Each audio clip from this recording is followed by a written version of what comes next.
Live कीजिए, class हो गया है। टेलीग्राम पे मैसेज डलवा भेज दिया।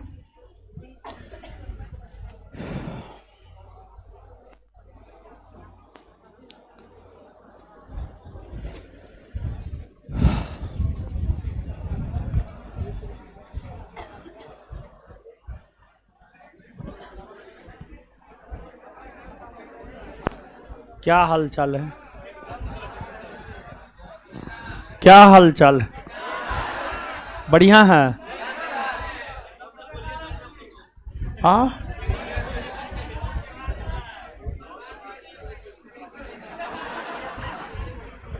अरे आप लोग बोल रहे थे बाबा बन जाइए, बाबा बन रहे थे, बीच में कैलाश पर्वत चले गए थे।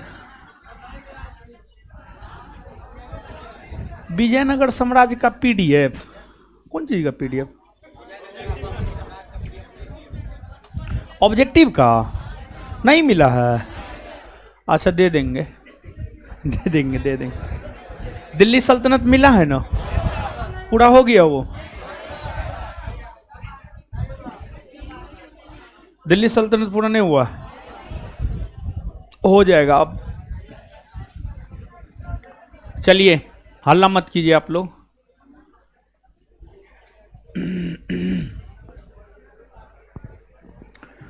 हेलो। हाँ, देखिए, बिट्टू सर का क्लास तो हो ही रहा था, हो रहा था ना?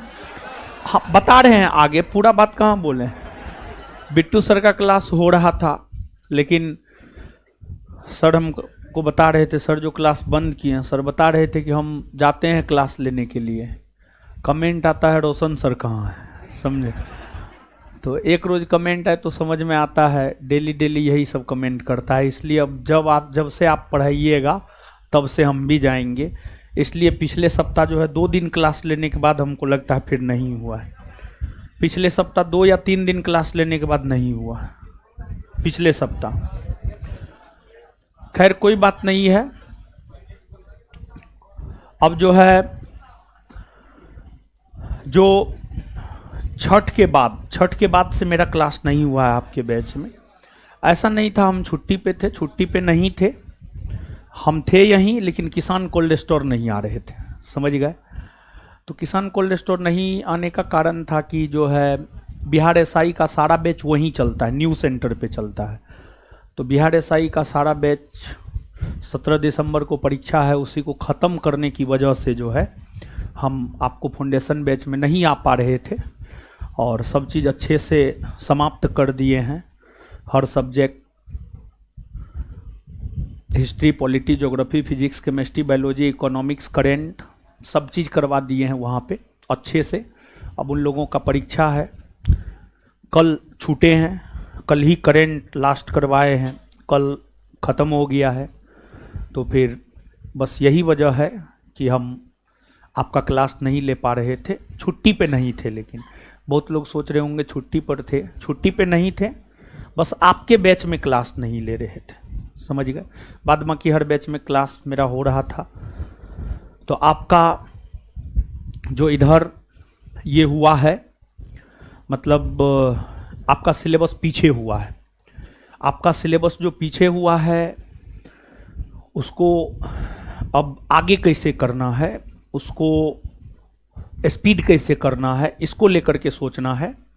तो इस सैटरडे संडे को, इस संडे को, सैटरडे तक तो क्लास ही होता है, इस संडे को जो है फाउंडेशन बैच सुबह 8 से 10, 10 से 12 वाले को एक्स्ट्रा टाइम दिए हैं।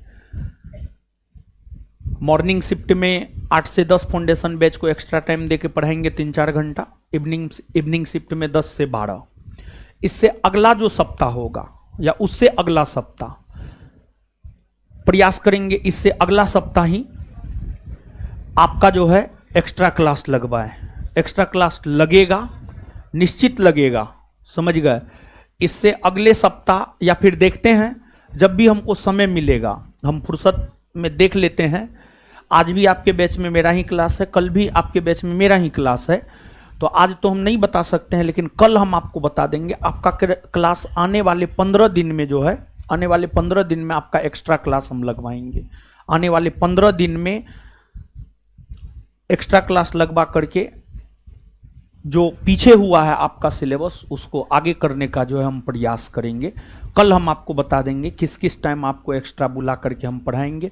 हम देख लेते हैं अपना शेड्यूल, जिस टाइम भी हम फ्री रहेंगे आप अगर आने के लिए तैयार हो जाएंगे, आप सभी लोग कम से कम 90% लोग, 80 से 90% लोग अगर आने के लिए तैयार हो जाएंगे तो उस एक्स्ट्रा टाइम में बुला करके जो हम आपको पढ़ा देंगे। समझ गए? पढ़ा क्या रहे थे हम तो एकदम भूले बिसरे हैं।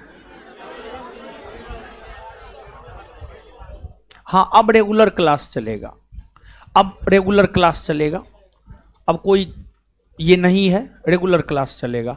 और जो छूटा है आप विश्वास मानिए हम आपका एक्स्ट्रा क्लास लगाएंगे 15 दिन में, तो आपको स्वयं पता चल जाएगा। प्रत्यक्ष को प्रमाण की क्या जरूरत है, आने वाले 15 दिन में आप स्वयं कहिएगा जो बोले हैं करवा दिए हैं। ठीक है, चलिए। हाँ, अब चलेगा, अब कमेंट हटा दीजिए। अब पढ़ाना क्या पढ़ा रहे थे? इसका अभियान नहीं हुआ था, अभियान तो हो गया था, सेना अभियान तो हो गया था, उत्तराधिकारी नहीं हुआ।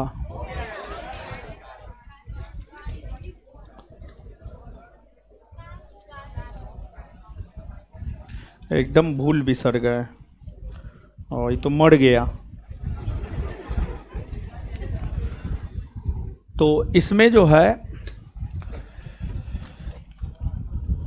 2 पेज छोड़िए, तो 2 पेज छोड़िए, 2 पेज छोड़ के आगे बढ़िए। तो फ्रेश से शुरू करते हैं, अकबर से। ये जो छूटा हुआ है ये बता देंगे, अकबर से शुरू करते हैं। 2 पेज छोड़ दीजिए।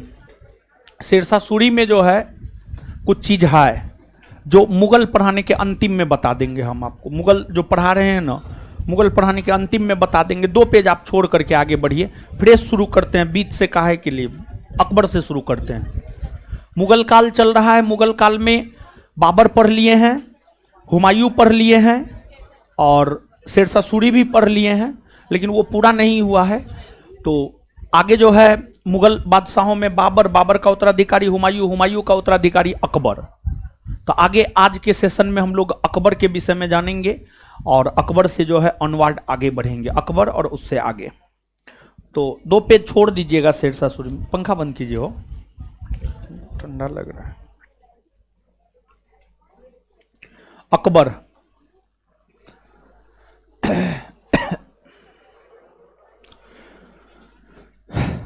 अकबर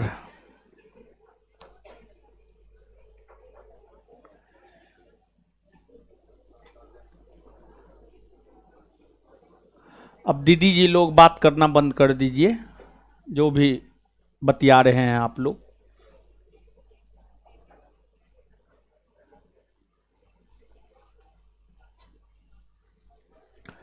आइएगा, समझिए, छोड़िए अब लिखना बंद कीजिए। पहले समझा रहे हैं, समझ है, गर्मी लगने लगा हो, चला दीजिए, थोड़ा कम कर दीजिए, थोड़ा कम कर दीजिए, थोड़ा कम कर दीजिए।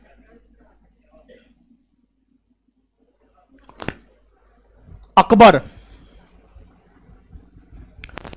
देखिए, जितने भी मुगल बादशाह हुए, मुगल बादशाह का नाम आप ध्यान से सुनिएगा।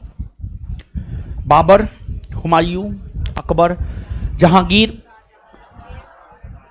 शाहजहां, औरंगजेब, बहादुर शाह प्रथम, बहादुर शाह प्रथम, जहांदार शाह, फर्रुखसियर, रफीउद्दर्जात, रफीउद्दौला, मोहम्मद शाह रंगीला, अहमद शाह, अहमद शाह, शाह आलम द्वितीय, शाह आलम द्वितीय, अकबर द्वितीय,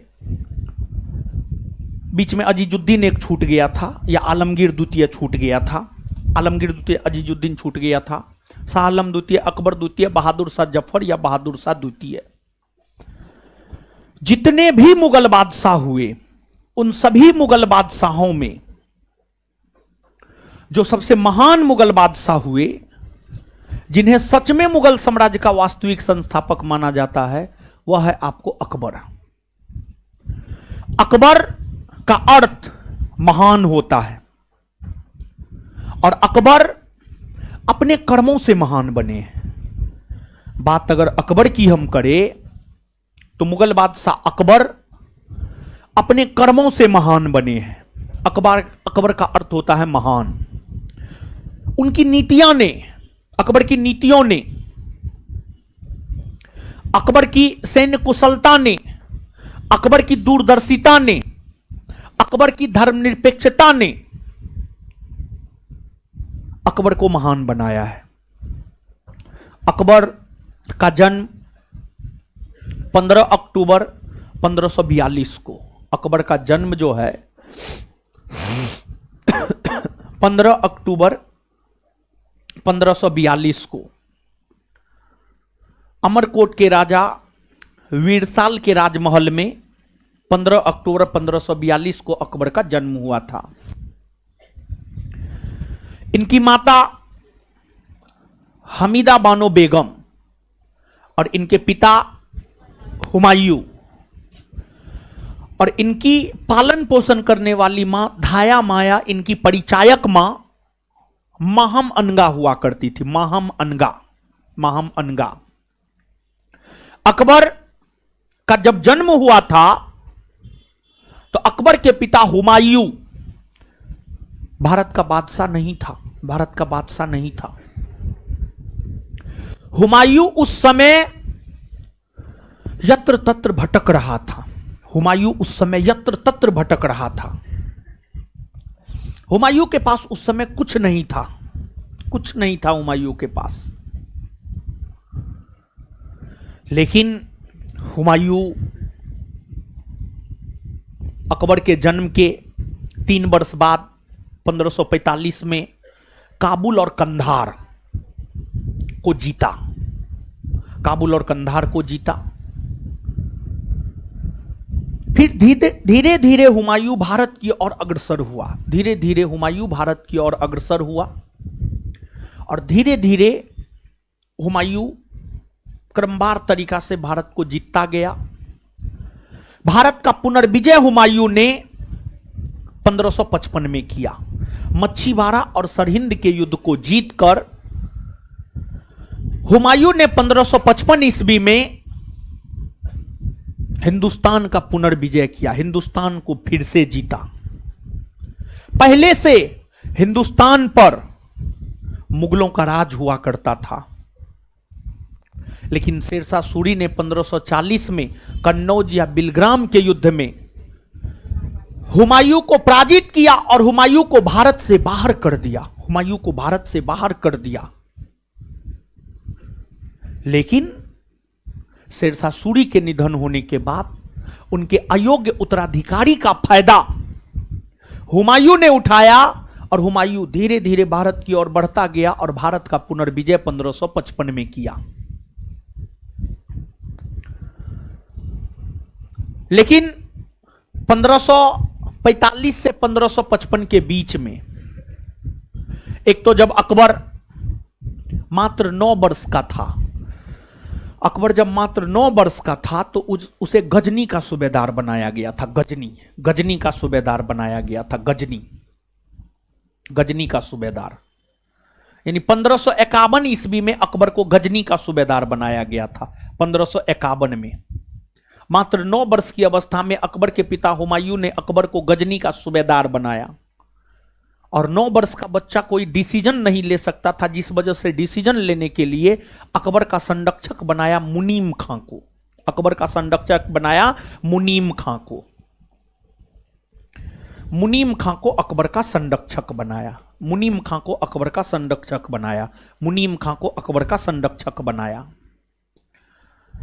खां के संरक्षण में गजनी के सूबेदार 1551 से 1555 ईस्वी तक बने रहे। अकबर का पढ़ने में एकदम रुचि नहीं था। तलवारबाजी में, युद्ध में, इस सब में बहुत ज्यादा इंटरेस्ट था अकबर का, पढ़ने में रुचि नहीं था। उनके पिता हुमायूं हर संभव प्रयास किए कि अकबर पेन पकड़े, अकबर पढ़े, लेकिन अकबर की उनमें रुचि ही नहीं थी। नहीं पढ़ा अकबर, निरक्षर है। अकबर निरक्षर है, सभी मुगल बादशाहों में निरक्षर मुगल बादशाह अकबर है। अक्षर का ज्ञान नहीं है अकबर को, लेकिन सबसे महान अकबर ही है। तो यह जरूरी नहीं है जो निरक्षर है तो वो महान नहीं हो सकता है, वो जीवन जी नहीं सकता है, ऐसी कोई बात नहीं है। तो अकबर निरक्षर है, अकबर शिक्षा ग्रहण नहीं किया है, तलवारबाजी आता था अकबर को, सैन्य कुशलता में बड़ी प्रखर थे अकबर, और सब चीज अकबर को आता था, कोई शक नहीं था। लेकिन 1555 में जब अकबर के पिता हुमायूं ने भारत का पुनर्विजय किया, 1555 में हुमायूं ने जब भारत का पुनर्विजय किया तो फिर हुमायूं ने 1555 में अकबर को बनाया लाहौर का सूबेदार, लाहौर का सूबेदार बनाया। और फिर जब अकबर लाहौर का सूबेदार बन गया तो अब अकबर का संरक्षक बना दिया गया बैरम खां को, बैरम खां को अकबर का संरक्षक बना दिया गया, बैरम खां को अकबर का संरक्षक बना दिया गया। 1555 के बाद 1556 ईस्वी आता है। 1556 ईस्वी में 1556 ईस्वी में अकबर के पिता हुमायूं, अकबर के पिता हुमायूं 1556 ईस्वी में अकबर के पिता हुमायूं का, अकबर के पिता हुमायूं का 1556 ईस्वी में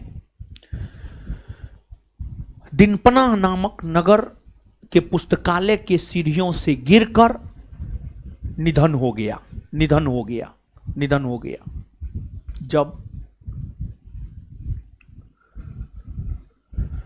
जब हुमायूं का निधन हो गया तो उस समय उसका बेटा अकबर पंजाब में था, पंजाब में था। जब अकबर के पिता हुमायूं का निधन हुआ तो अकबर थे पंजाब में, पंजाब में अकबर थे, पंजाब में थे अकबर, पंजाब में थे अकबर, पंजाब में।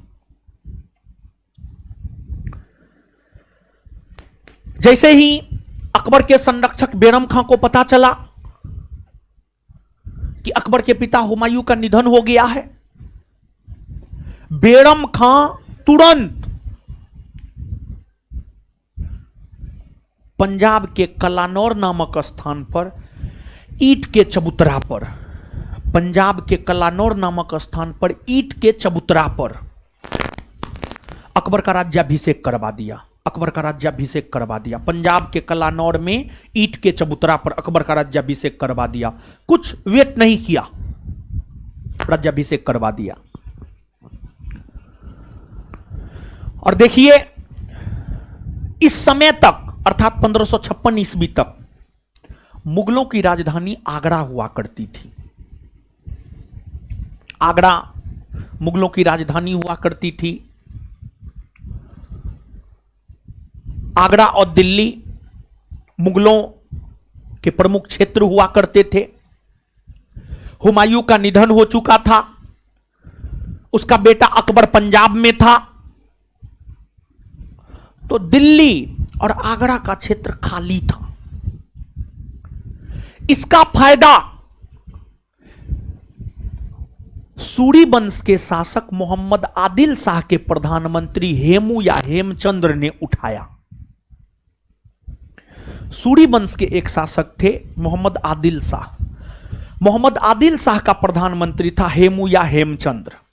हेमू या हेमचंद्र को पता चला कि दिल्ली आगरा का गद्दी खाली है, हुमायूं मर चुका है, उसका बेटा अकबर पंजाब में है। तो मोहम्मद आदिल शाह बड़ी योग्य था। मोहम्मद आदिल शाह अपने आप को भारत का राजा घोषित कर दिया। मोहम्मद आदिल शाह हिंदू था, हिंदू था मोहम्मद आदिल शाह, सॉरी हेमू हिंदू था, मोहम्मद आदिल शाह का प्रधानमंत्री हेमू हिंदू था, सॉरी हेमू हिंदू था, हेमू हिंदू था। हेमू ने अपने आप को भारत का राजा घोषित कर दिया और दिल्ली और आगरा पर कब्जा कर लिया। हुमायूं के निधन होने का फायदा और अकबर के पंजाब में होने का फायदा हेमू ने उठाया और हेमू ने अपने आप को दिल्ली और आगरा को कब्जे में किया और अपने आप को भारत का राजा घोषित कर दिया। जैसे ही इस बात की सूचना बैरम खां को लगी, बैरम खां को जैसे ही सूचना लगी कि दिल्ली और आगरा पर हेमू ने कब्जा कर लिया है और अपने आप को भारत का शासक घोषित कर दिया है, वैसे ही बैरम खां अकबर के नेतृत्व में मुगल सेना को लेकर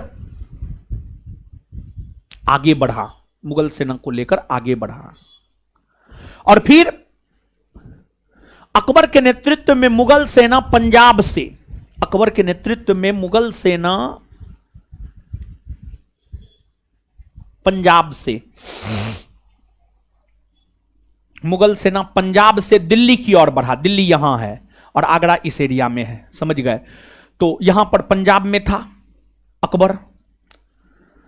अकबर बैरम खां के साथ, मुगल सेना के साथ दिल्ली की ओर अग्रसर हुआ, दिल्ली की ओर अग्रसर हुआ।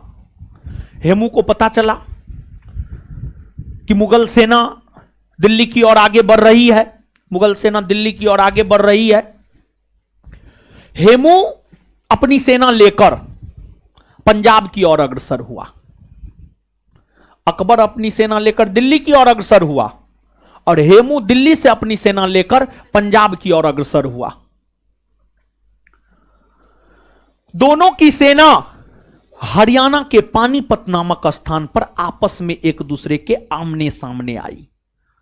दोनों की सेना हरियाणा के पानीपत नामक स्थान पर एक दूसरे के आमने सामने आई। अकबर की मुगल सेना और हेमू की सेना हरियाणा के पानीपत नामक स्थान पर एक दूसरे के आमने सामने आई और दोनों सेना के बीच 5 नवंबर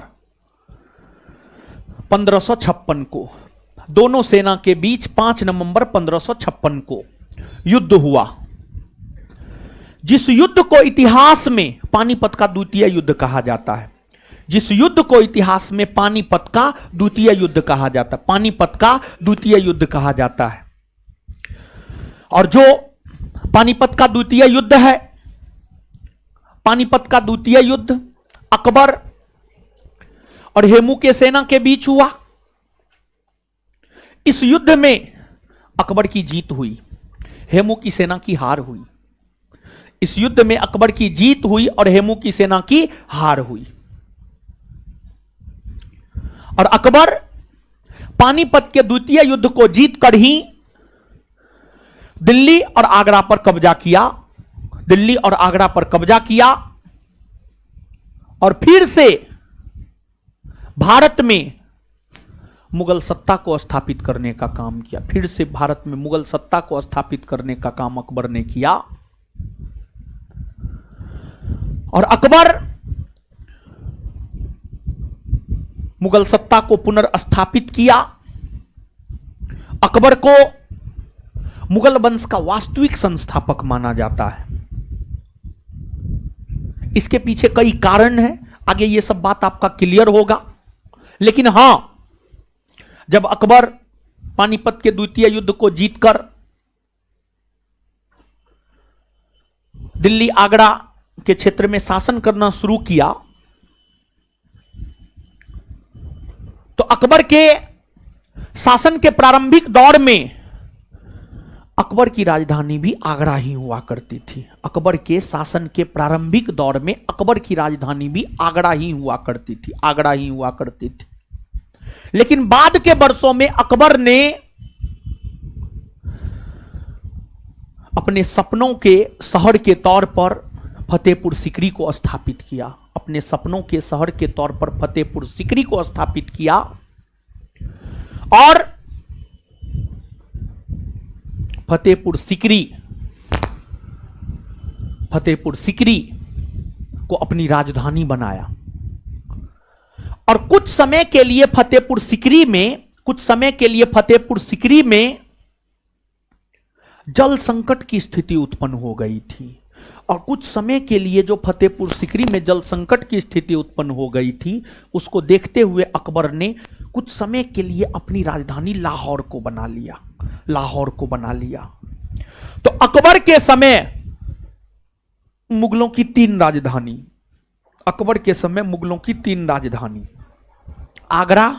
आगरा से फतेहपुर सीकरी और फतेहपुर सीकरी से लाहौर।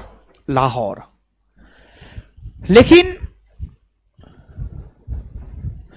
यह राजधानी का क्रम आपसे पूछा जाता है। इसके बाद अकबर के शासन के जो प्रारंभिक वर्ष हैं, अकबर का शासन यूं तो 1556 से 1605 तक रहा है। अकबर का शासन 1556 से 1605 तक रहा है। 1556 से 1605 तक रहा है। लेकिन अकबर के शासन के जो प्रारंभिक वर्ष है 1556 से 1560 का काल, यह काल बेरम खां के संरक्षण का काल कहलाता है। अकबर के शासन के जो 1556 से 1560 का काल है, यह बेरम खां के संरक्षण का काल कहलाता है। बेरम खां के संरक्षण का काल कहलाता है। बेरम खां के संरक्षण का काल कहलाता है। बेरम खां के संरक्षण का काल कहलाता है। बेरम खां के संरक्षण का काल क्यों? कोई बहुत बड़ा रीजन नहीं है। देखिए, अकबर का जन्म हुआ 1542 में। 1542 में आप स्वयं जोड़िए घटाइए, अकबर बादशाह बन गया मात्र 14 वर्ष की अवस्था में। 1556 में बना, तो आप सोचिए 14 वर्ष की अवस्था में बादशाह बना, क्या वो डिसीजन ले पाएगा? बताइए, 14 साल में आप थे तो आप अपना डिसीजन ले लेते थे? आए 14 साल में हम तो अपना डिसीजन लिए हैं, कहे कि 14 साल की उम्र में ही लोग मैट्रिक का फॉर्म भरता है। तो हम थे नर्सरी से लेकर के 8 क्लास तक सीबीएसई में पढ़े हैं, और 8 के बाद सीधे 10 में गए हैं अपने मन से बिहार बोर्ड में, समझ गए? तो 8 से 10 में हम अपने मन से गए, डिसीजन लिए हम, और फॉर्म भी भरे अपने से। वो भी डिसीजन मेरा स्वयं का था। हाँ, डिसीजन ले सकता है 13-14 साल में, ठीक है, ले सकता है। जब हम ले सकते हैं तो अकबर भी ले सकता था, समझे? हाँ, तो फिर भी अभी तो हम लोग 21वीं सदी में जी रहे हैं, तो अकबर तो 16वीं सदी का था, तो डिसीजन ले सकता था या नहीं भी ले सकता था। लेकिन अकबर मात्र 14 वर्ष की अवस्था में बादशाह बन गया, और एज ए बादशाह डिसीजन लेना, वो तो हम, मेरा अपना कैरियर था तो हम सिंगल डिसीजन ले लिए, लेकिन पूरे साम्राज्य के लिए डिसीजन लेना 14 वर्ष की अवस्था में पॉसिबल नहीं है। अकबर का जो ये कालखंड है 1556 से 1560, अकबर का जो ये कालखंड है 1556 से 1560, इस कालखंड में मुगल साम्राज्य के भीतर सभी प्रकार का डिसीजन बेरम खां ही लिया करता था। टोटल डिसीजन बेरम खां लिया करता था, सब डिसीजन बेरम खां लिया करता था। अकबर बस एक मोहरा था, बस बादशाह के गद्दी पर वो बैठा हुआ था, बस सारा डिसीजन बेरम खां लेता था। यही वजह है कि इस कालखंड को बेरम खां के संरक्षण का काल कहा जाता है। और बेरम खां बड़ी ईमानदार था। जैसे बाहुबली मूवी देखे होंगे तो कटप्पा माहिष्मती साम्राज्य को लेकर कितना ईमानदार था, समझ गए? उसी प्रकार से मुगल साम्राज्य को लेकर के बेरम खां बड़ी ईमानदार था। बेरम खां फारस का रहने वाला था, सिया संप्रदाय से बिलोंग करता था। काहे सो रहे हैं? मत सोइए हो, नहीं तो मिर्ची वाला स्प्रे, हम बिहार दरोगा बैच में मिर्ची वाला स्प्रे छीटे हैं, पता कर लीजिएगा, समझे? सोइए मत महाराज, आगे में देखिए मुंह कितना सुंदर है? अब बताइए, ऐसे अगर निकम्मा रह जाइएगा तो कोई पूछबो करेगी? हैं? सुंदर मुंह लेकर के क्या कर लीजिएगा? हैं? चलिए, तो आजकल की लड़की सुंदरता पे नहीं जाती है, पैसा के पीछे भागती है, समझे? तो देखिए, हमेशा आप देखते होंगे प्रेम जो होता है, गरीब लड़का अमीर लड़की, और उसमें होता क्या है? ब्रेकअप। आपके साथ रहेगी, लेकिन बात जब शादी का होगा, अगर आप योग्य नहीं हैं, अगर उस लड़की को लग गया कि आप उसका पेट नहीं पाल सकते, वो आपके साथ कभी शादी नहीं कर सकती है। इस बात को आप दिमाग में बैठा लीजिए, समझ गए? और हमेशा देखते होंगे कि जो मजनू होता है वो रोता है, समझे? इसलिए हमारा अपना मानना है कि एकदम राजा बनिए, खूब पैसा कमाइए, समझे? इतना पैसा कमाइए कि कोई आपको छोड़ने से पहले 1000 बार सोचे, समझे? तो ये हल्ला करने से थोड़े हो जाएगा, ये जो बंदर जैसे करते उसमें थोड़े हो जाएगा। तपस्या करना पड़ेगा उसके लिए, तपस्या, तपस्वी बनना पड़ेगा। बाबा बनने से कुछ नहीं होता। आजकल का बाबा सब तो सबसे ज्यादा भ्रष्ट, समझे? आजकल अच्छा बाबा कहां मिलता है? जानते हैं आप, प्रेमानंद महाराज को सुनिए, समझे? बड़ी अच्छा अच्छा ज्ञान देते, उसको थोड़े सुनिएगा। आप देखिएगा उर्फी जावेद का रील, समझ गए? और वो एगो बिहार की है, वो भी आजकल हो गई है पूरा, मुंह बना बना के चमकाती है। हाँ, जो भी है उसका नाम, समझ गए? तो बाबा का मतलब क्या होता है जानते हैं? आज के बाबा आपसे कुछ मांगा, आप नहीं दीजिए, श्राप दे देगा वो तुरंत, 1 सेकेंड में। और वो सबका श्राप नहीं लगता है, आप भ्रम में मत रहिए, एकदम नहीं लगता है। वो सबसे आप कभी नहीं डरिएगा। बाबा का मतलब क्या होता है हम आपको बता रहे हैं। जो बाबा का धर्म है, जो सच में एक सन्यासी का धर्म है, महात्मा बुद्ध के अनुसार, महात्मा बुद्ध का मानना था, महात्मा बुद्ध का नाम सुने हैं ना? इतिहास पढ़े हैं महाराज, महात्मा बुद्ध का नाम नहीं सुने होंगे। महात्मा बुद्ध का मानना था सन्यासी का मतलब यह है मांग करके भोजन खाना, और किसी के भी दरवाजे पर गए 3 बार खटखटाना है, आवाज देना है 3 बार, उससे ज्यादा नहीं। पहली बार आवाज दिए, नहीं सुना, कोई बात नहीं। दूसरी बार दिए, नहीं सुना, कोई बात नहीं। तीसरी बार दिए, नहीं सुना, वहां से आगे बढ़ जाइए, दूसरे दरवाजा को खटखटाइए, लेकिन 3 से चौथा बार आवाज नहीं देना है। सन्यासी का मतलब यह होता है। दूसरी बात, सन्यासी का मतलब यह होता है सामने वाला सहृदय जो दे उसे स्वीकार ले। लेकिन हां, यहां पर और सन्यासी, सच्चा सन्यासी का मतलब होता है रुपया, धन, संपत्ति, गहना, यह सब स्वीकार नहीं करना। सन्यासी रुपया में, सच्चा सन्यासी रुपया में हाथ नहीं लगा सकता, गहना में हाथ नहीं लगा सकता है। महात्मा बुद्ध के अनुसार उन्होंने 10 सील दिया है।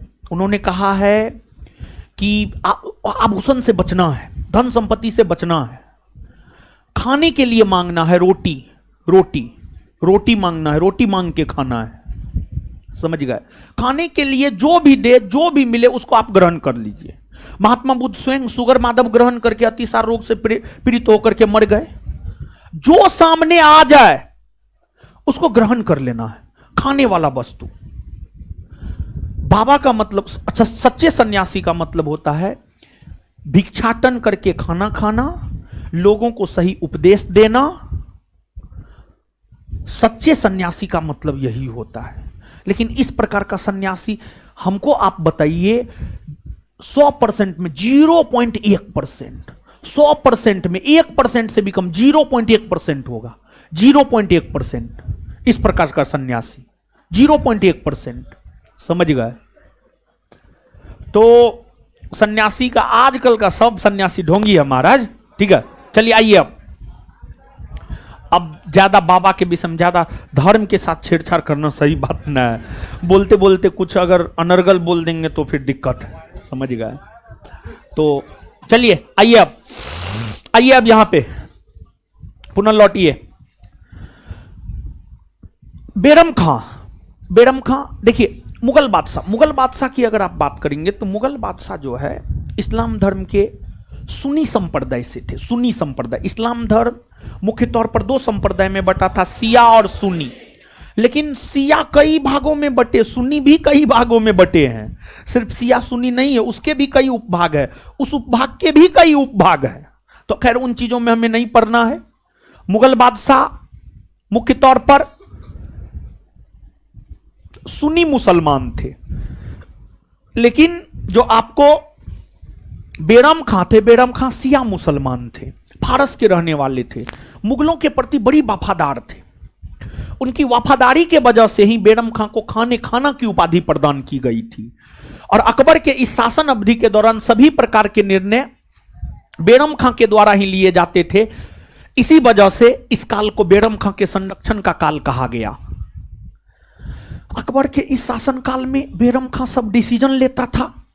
इससे अकबर के जो सगे संबंधी थे, अकबर के सगे संबंधी, अकबर की धाया मां महामनगा, ये सब बेरम खां से जलने लगी।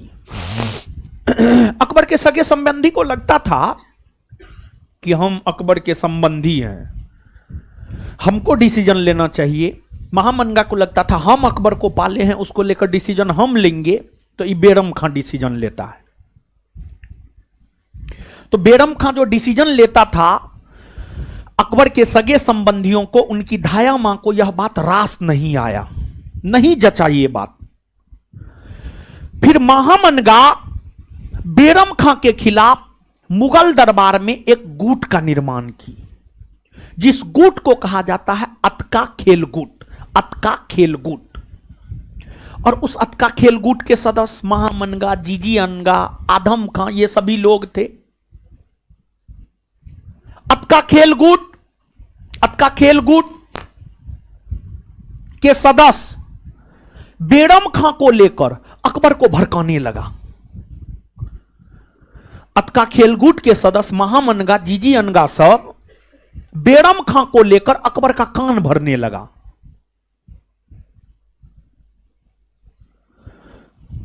उल्टा पुल्टा बोलने लगा। अकबर भी धीरे धीरे जवान हो रहे थे। अकबर भी 1560 जाते जाते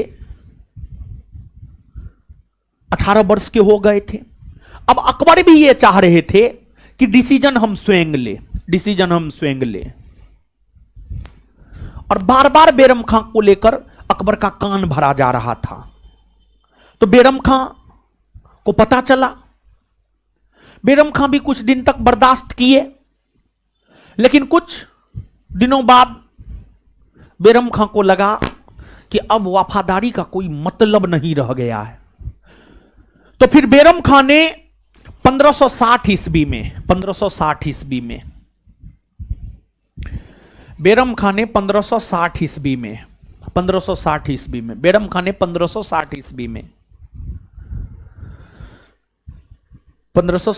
में पंजाब के तिलवारा नामक स्थान पर मुगलों के खिलाफ विद्रोह कर दिया। बेरम खां ने 1560 ईस्वी में पंजाब के तिलवारा नामक स्थान पर मुगलों के खिलाफ विद्रोह कर दिया। और फिर बेरम खां की सेना और मुगल सेना के बीच तिलवारा नामक स्थान पर युद्ध हुआ 1560 में, जिस युद्ध को इतिहास में तिलवारा का युद्ध कहा जाता है। और इस तिलवारा के युद्ध में बेरम खां की हार हुई, क्योंकि बेरम खां के पास एक छोटी सेना थी और मुगल के पास बहुत बड़ी सेना थी। तो तिलवारा के युद्ध में 1560 ईस्वी में बेरम खां की हार हो गई। बेरम खां की हार होने के बाद मुगल सैनिकों ने बेरम खां को बंदी बनाया। बेरम खां को बंदी बना करके बेरम खां को अकबर के समक्ष प्रस्तुत किया गया। बेरम खां को बंदी बना करके बेरम खां को अकबर के समक्ष प्रस्तुत किया गया। जब बेरम खां को अकबर के समक्ष प्रस्तुत किया गया,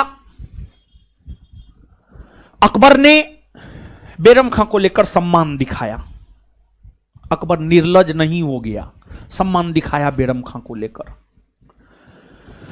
अकबर ने बेरम खां के समक्ष 3 प्रस्ताव रखा। अकबर ने बेरम खां के समक्ष 3 प्रस्ताव रखा। पहला प्रस्ताव अकबर ने बेरम खां के समक्ष यह रखा कि बेरम खां बादशाह का व्यक्तिगत सलाहकार बन जाए। पहला प्रस्ताव यह रखा, बेरम खां बादशाह का व्यक्तिगत सलाहकार बन जाए।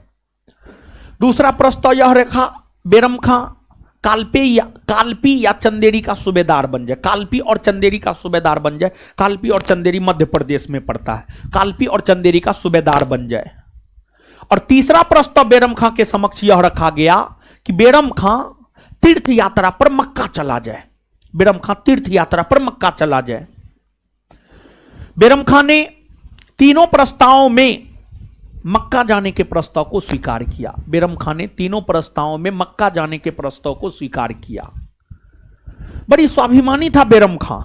उसको लग गया था कि अब कितनों वफादार बने रहेंगे, लेकिन मुगल हमें शक के दृष्टिकोण से ही देखेगा, इसलिए मुगलों को सेवा देना अब सही नहीं है। और इसलिए बेरम खां ने मक्का जाने को चुना। और फिर बेरम खां तीर्थ यात्रा पर मक्का निकल पड़े 1560 में।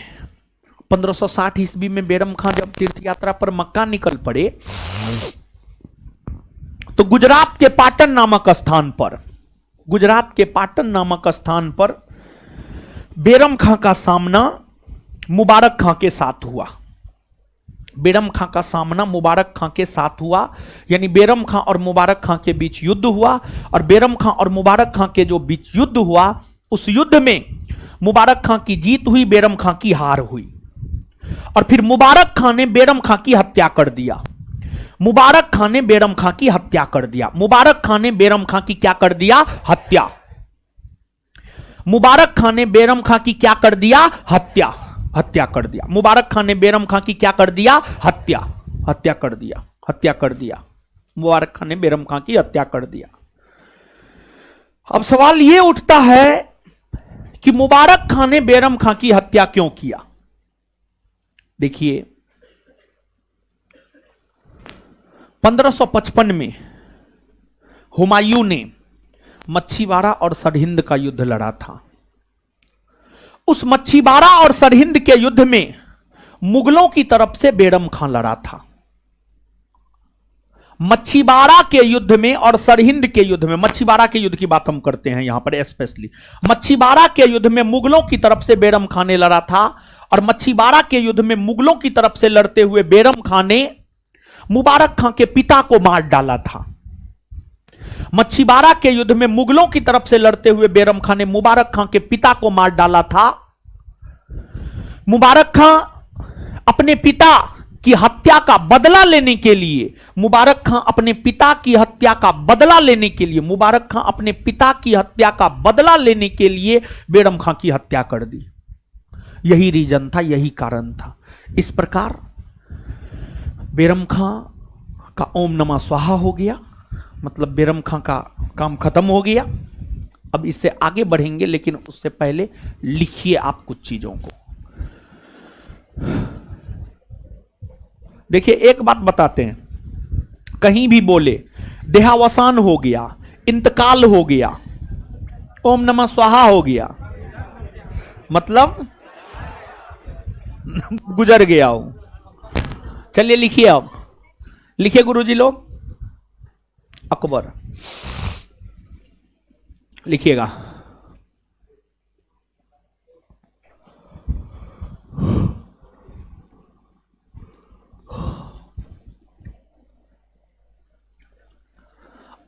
अकबर का शाब्दिक अर्थ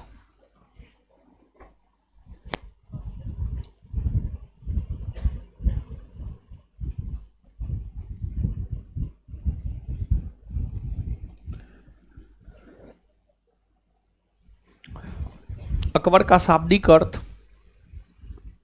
महान होता है, महान होता है।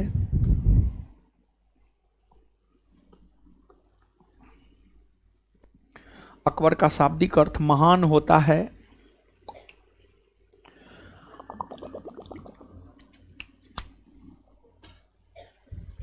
अकबर का शाब्दिक अर्थ महान होता है, महान होता है। अकबर का शाब्दिक अर्थ महान होता है, फुल स्टॉप। इनका जन्म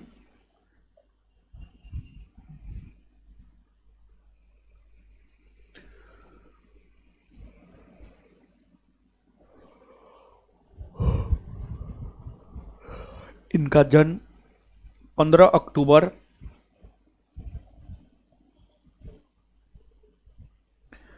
1542 को, इनका जन्म 15 अक्टूबर 1542 को, 15 अक्टूबर 1542 को अमरकोट के राजा,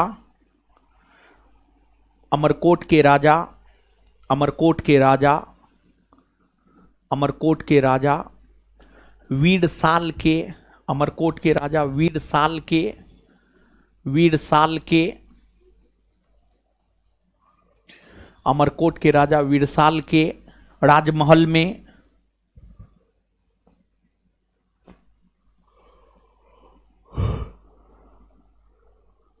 वीरसाल के राजमहल में हुआ था, हुआ था, हुआ था, हुआ था।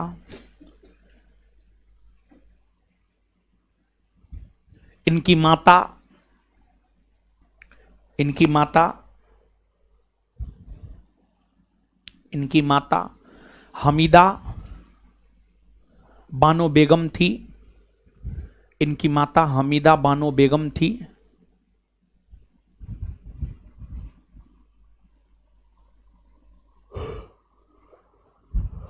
इनकी माता हमीदा बानो बेगम थी, इनकी माता हमीदा बानो बेगम थी। वहीं पिता हुमायूं थे, वहीं पिता हुमायूं थे।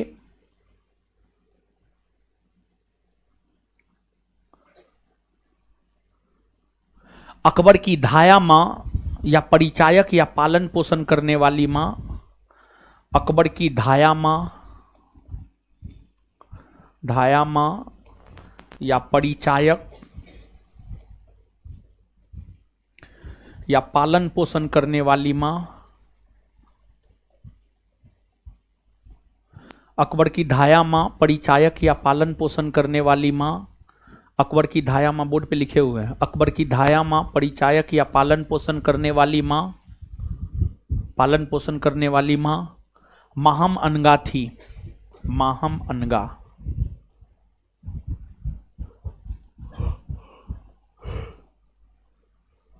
माहम अनगा थी, माहम अनगा थी, माहम अनगा थी, माहम अनगा थी, माहम अनगा थी, फुल स्टॉप, माहम अनगा थी, full stop, full stop, Maham अनगा थी, full stop, full stop, full stop, full stop. Akbar के गुरु अब्दुल लतीफ थे, अकबर के गुरु अब्दुल लतीफ थे, अब्दुल लतीफ, अब्दुल लतीफ, अकबर के गुरु अब्दुल लतीफ थे।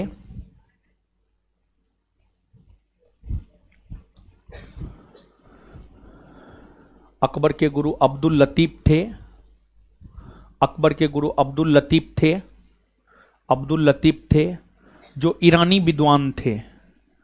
अकबर के गुरु अब्दुल लतीफ थे जो ईरानी विद्वान थे। अकबर के गुरु अब्दुल लतीफ थे जो ईरानी विद्वान थे।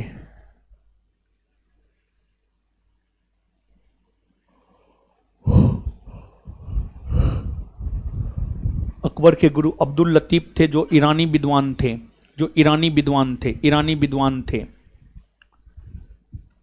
अकबर के बचपन का नाम, उसी में कंटिन्यू लिखते जाइएगा। अकबर के बचपन का नाम जलाल खां था, अकबर के बचपन का नाम जलाल खां था। अकबर के बचपन का नाम जलाल खां था। अकबर के बचपन का नाम जलाल खां था। अकबर के बचपन का नाम जलाल खां था। Full stop, full stop. Akbar निरक्षर था।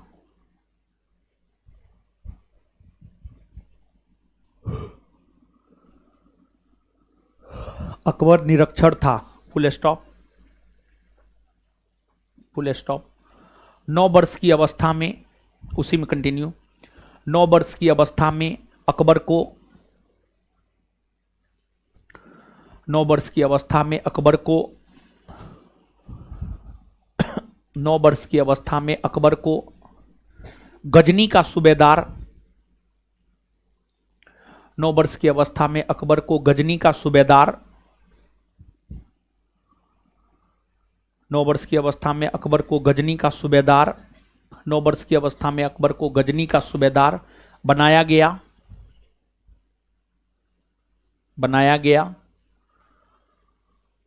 तथा उसका संरक्षक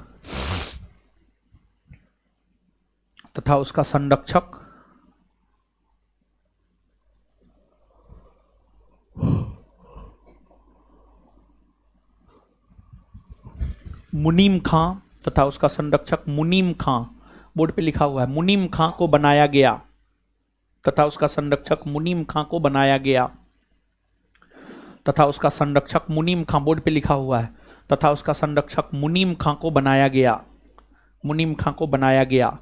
फुल स्टॉप। अकबर, उसी में अकबर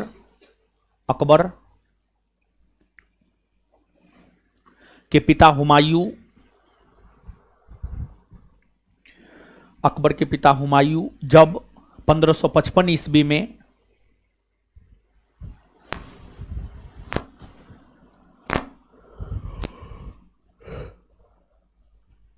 अकबर के पिता हुमायूं जब 1555 ईस्वी में अकबर के पिता हुमायूं जब 1555 ईस्वी में 1555 ईस्वी में हिंदुस्तान का पुनर्विजय किया, हिंदुस्तान का पुनर्विजय किया, हिंदुस्तान का पुनर्विजय किया, हिंदुस्तान का पुनर्विजय किया, हिंदुस्तान का पुनर्विजय किया,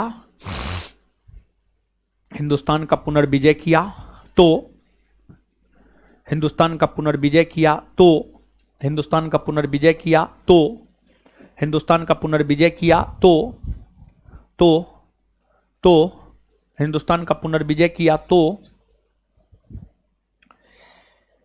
अकबर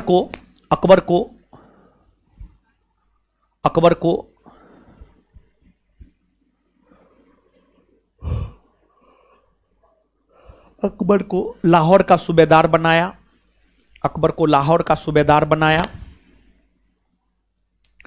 अकबर को लाहौर का सूबेदार बनाया, अकबर को लाहौर का सूबेदार बनाया, अकबर को लाहौर का सूबेदार बनाया और अकबर का संरक्षक बैरम खां को बनाया और अकबर का संरक्षक बैरम खां को बनाया और अकबर का संरक्षक बैरम खां को बनाया।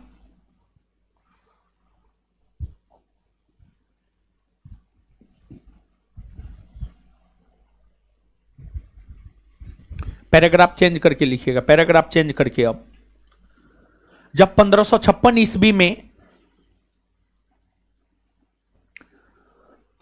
जब 1556 ईस्वी में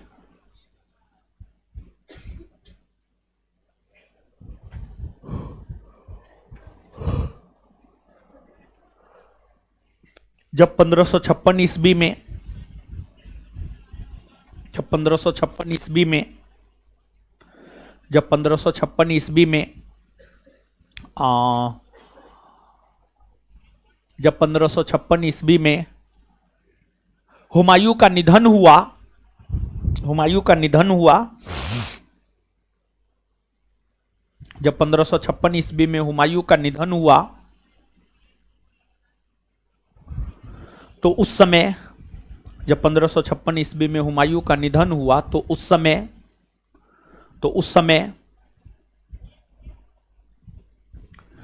अकबर पंजाब में था।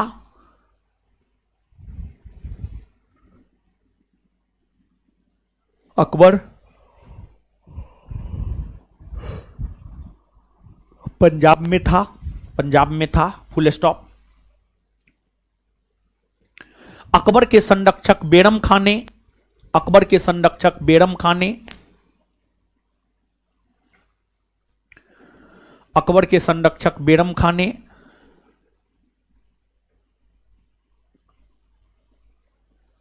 अकबर के संरक्षक बेरम खां ने, बेरम खां ने, अकबर के संरक्षक बेरम खां ने पंजाब के कलानौर नामक स्थान पर, पंजाब के कलानौर नामक स्थान पर, पंजाब के कलानौर नामक स्थान पर, पंजाब के कलानौर नामक स्थान पर ईंट के चबूतरा पर,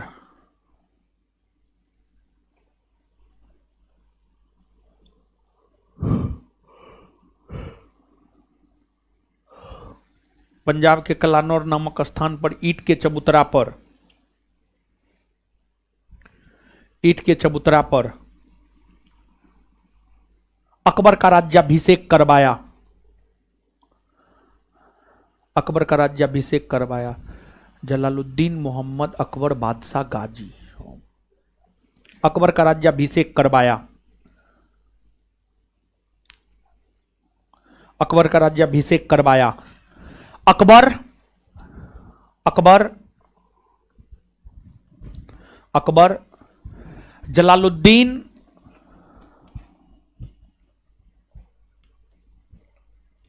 मोहम्मद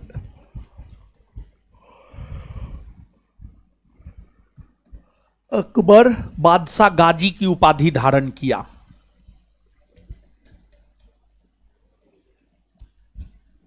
अकबर जलालुद्दीन मोहम्मद अकबर बादशाह गाजी की उपाधि धारण किया। अकबर जलालुद्दीन मोहम्मद अकबर बादशाह गाजी की उपाधि धारण किया। अकबर जलालुद्दीन मोहम्मद अकबर बादशाह गाजी की उपाधि धारण किया। अकबर जलालुद्दीन मोहम्मद अकबर बादशाह गाजी की उपाधि धारण किया। अकबर जलालुद्दीन मोहम्मद अकबर बादशाह गाजी की उपाधि धारण किया। अकबर जलालुद्दीन मोहम्मद अकबर बादशाह गाजी की उपाधि धारण किया। Full stop, full stop. Akbar के पंजाब में होने का फायदा, अकबर के पंजाब में होने का लाभ,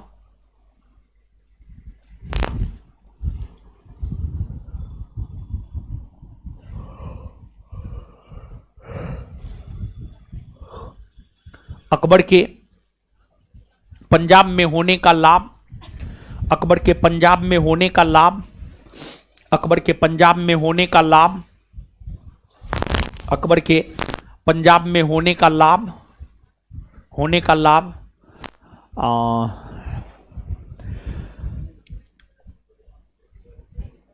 हेमू ने उठाया, हेमू ने उठाया, हेमू ने उठाया, हेमू ने उठाया। Full stop. हेमू को उसी में कंटिन्यू लिखते जाइएगा। हेमू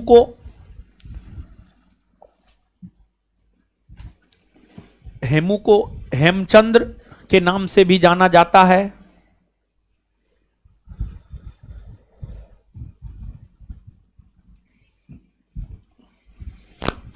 हेमू को हेमचंद्र के नाम से भी जाना जाता है।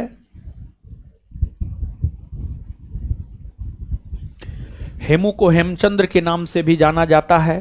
Full stop. हेमू हेमू हेमू हेमू हेमू मध्य प्रदेश के रेवाड़ी का रहने वाला नमक का एक व्यापारी था।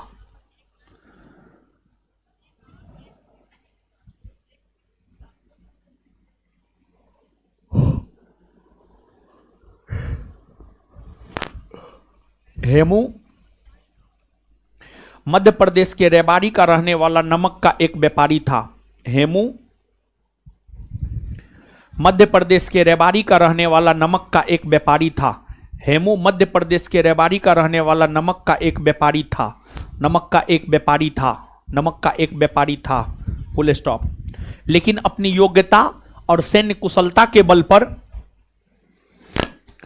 लेकिन अपनी योग्यता और सैन्य कुशलता के बल पर लेकिन अपनी योग्यता और सैन्य कुशलता के बल पर लेकिन अपनी योग्यता और सैन्य कुशलता के बल पर लेकिन अपनी योग्यता और सैन्य कुशलता के बल पर हेमू लेकिन अपनी योग्यता और सैन्य कुशलता के बल पर हेमू लेकिन अपनी योग्यता और सैन्य कुशलता के बल पर हेमू लेकिन अपनी योग्यता और सैन्य कुशलता के बल पर हेमू अपनी योग्यता और सैन्य कुशलता के बल पर हेमू हेमू सूरी वंश के शासक आदिल शाह सूरी वंश के शासक आदिल शाह के शासनकाल के समय सूरी वंश के शासक आदिल शाह के शासनकाल के समय सूरी वंश के शासक आदिल शाह के शासनकाल के समय सूरी वंश के शासक आदिल शाह सूरी वंश के शासक आदिल शाह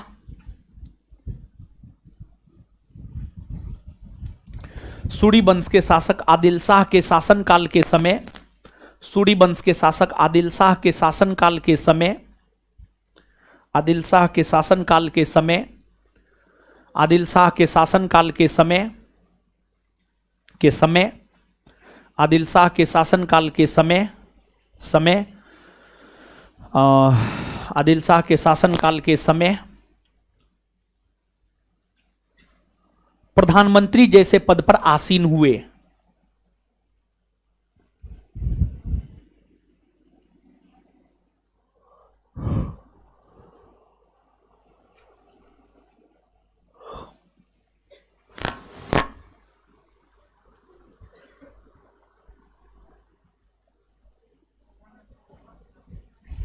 हेमू हेमू हेमू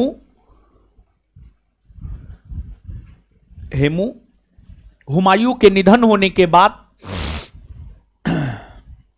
एक मिनट हेमू हेमू हेमू को मोहम्मद आदिल शाह ने हेमू को मोहम्मद आदिल शाह ने हेमू को मोहम्मद आदिल शाह ने हेमू को मोहम्मद आदिल शाह ने विक्रमादित्य विक्रमादित्य विक्रमादित्य अर्थात विक्रमादित्य अर्थात विक्रमादित्य अर्थात पराक्रम के सूर्य विक्रमादित्य अर्थात पराक्रम के सूर्य विक्रमादित्य अर्थात पराक्रम के सूर्य पराक्रम के सूर्य पराक्रम के सूर्य का उपाधि दिया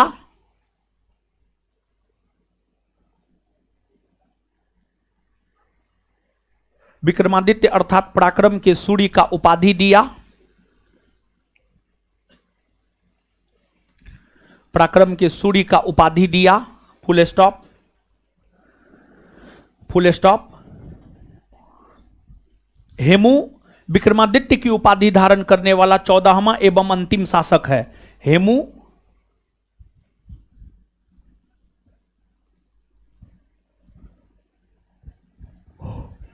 हेमू विक्रमादित्य की उपाधि धारण करने वाला 14वां एवं अंतिम शासक है। हेमू विक्रमादित्य की उपाधि धारण करने वाला 14वां एवं अंतिम शासक है। हेमू विक्रमादित्य की उपाधि धारण करने वाला 14वां एवं अंतिम शासक है। हेमू विक्रमादित्य की उपाधि धारण करने वाला 14वां एवं अंतिम शासक है। हेमू विक्रमादित्य की उपाधि धारण करने वाला 14वां एवं अंतिम शासक है। हेमू विक्रमादित्य की उपाधि धारण करने वाला 14वां एवं अंतिम शासक है।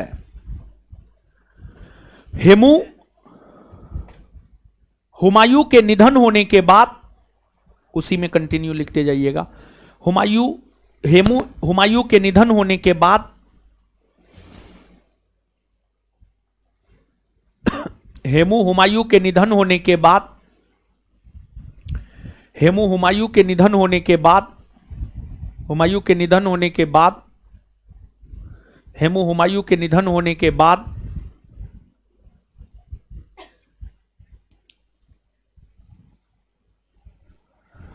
दिल्ली और आगरा पर कब्जा कर लिया।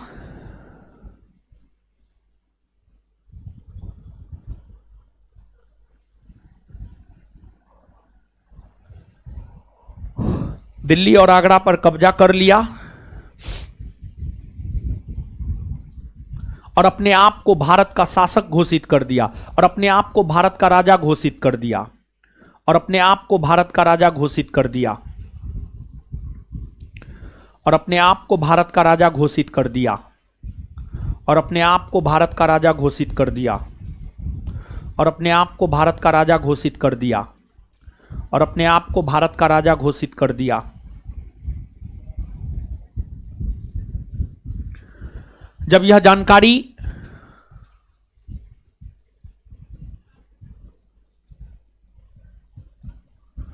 जानकारी अकबर को लगी,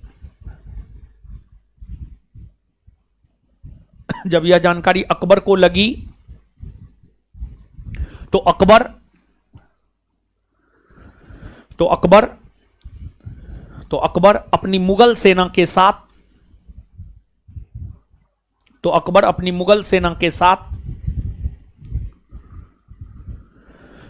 अपनी मुगल सेना के साथ दिल्ली पर आक्रमण किया।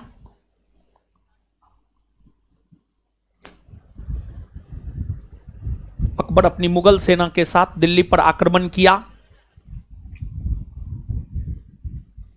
तत्पश्चात अकबर की मुगल सेना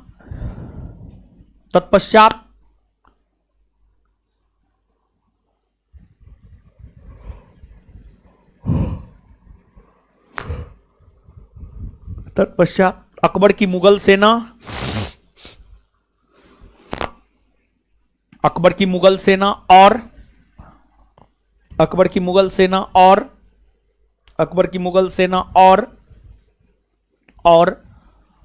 हेमू के सेना के बीच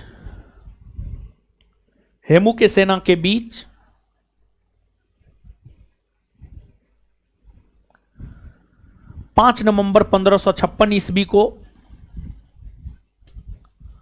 5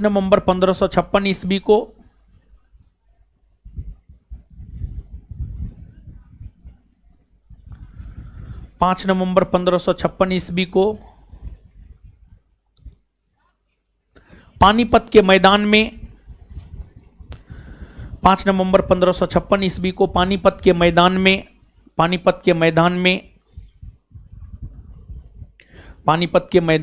युद्ध हुआ।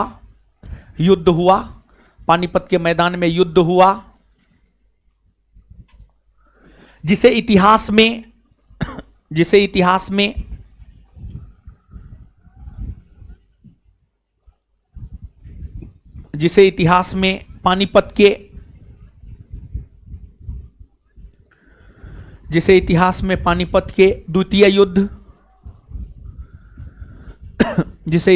पानीपत के द्वितीय युद्ध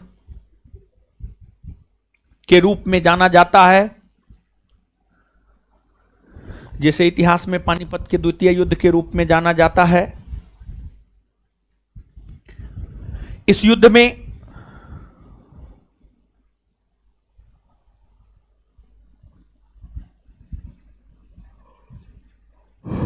युद्ध में अकबर के मुगल सेना की जीत हुई। इस युद्ध में अकबर की मुगल सेना की जीत हुई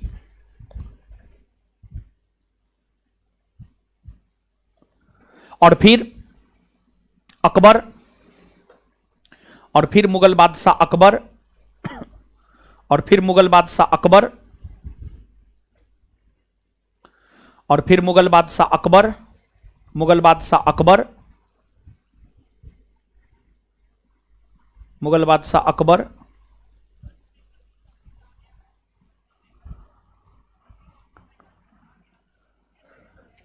दिल्ली और आगरा पर कब्जा कर लिया।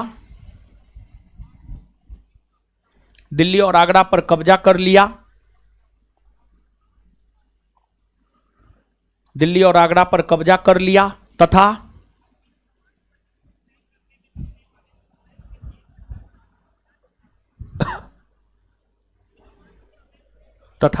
आगरा को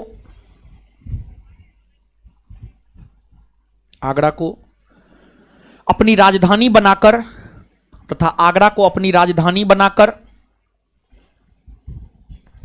तथा आगरा को अपनी राजधानी बनाकर तथा आगरा को अपनी राजधानी बनाकर तथा आगरा को अपनी राजधानी बनाकर शासन करना शुरू किया।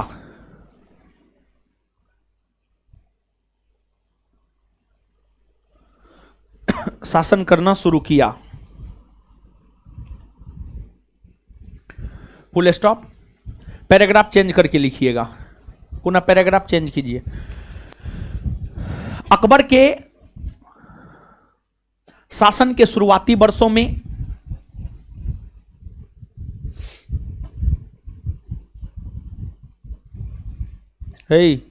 आप तो बहुत दिन के बाद हमको दर्शन दिए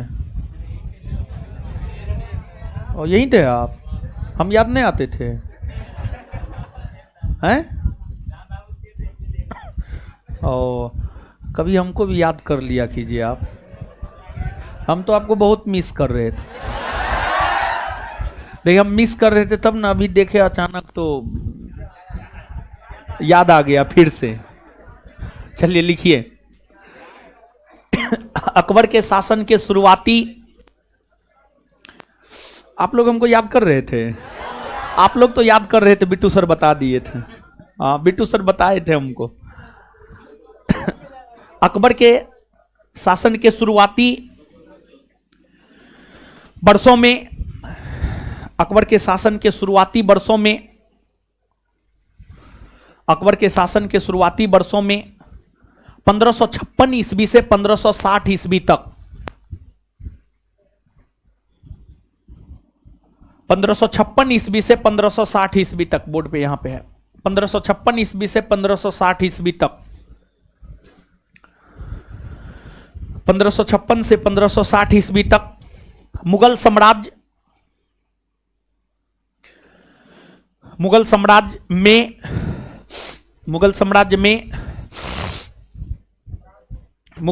में सभी प्रकार का निर्णय, मुगल साम्राज्य में सभी प्रकार का निर्णय, मुगल साम्राज्य में सभी प्रकार का निर्णय बैरम खां के द्वारा लिया जाता था। मुगल साम्राज्य में सभी प्रकार का निर्णय बैरम खां को लेकर लिया जाता था। यही कारण है कि यही कारण है कि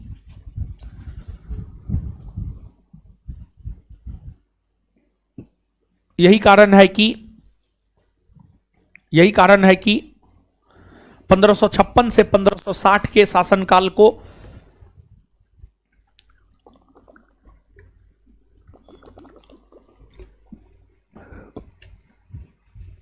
यही कारण है कि 1556 से 1560 के शासनकाल को यही कारण है कि 1556 से 1560 के शासनकाल को बैरम खां के संरक्षण का काल कहा जाता है। 1556 से 1560 के शासनकाल को बैरम खां के संरक्षण का काल कहा जाता है। 1556 से 1560 के शासनकाल को बैरम खां के संरक्षण का काल कहा जाता है। बैरम खां के संरक्षण का काल कहा जाता है। बैरम खां के संरक्षण का काल कहा जाता है। 1556 से 1560 के शासनकाल को बैरम खां के संरक्षण का काल कहा जाता है। इस अवधि के दौरान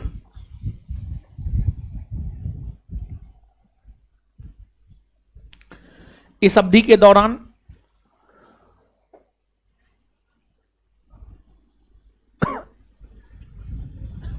इस अवधि के दौरान बैरम खां इस अवधि के दौरान बैरम खां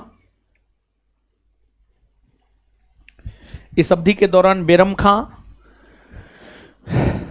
खां के बढ़ते हस्तक्षेप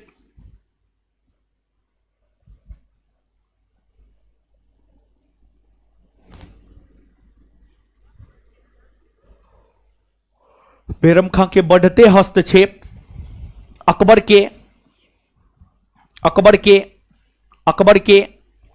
अकबर के सगे संबंधियों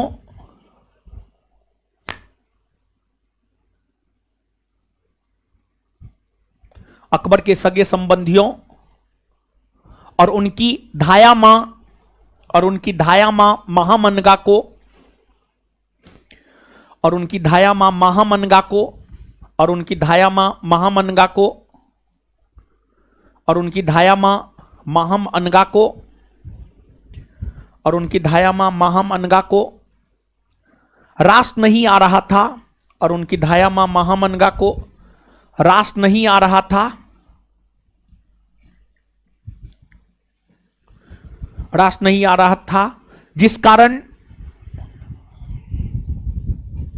कारण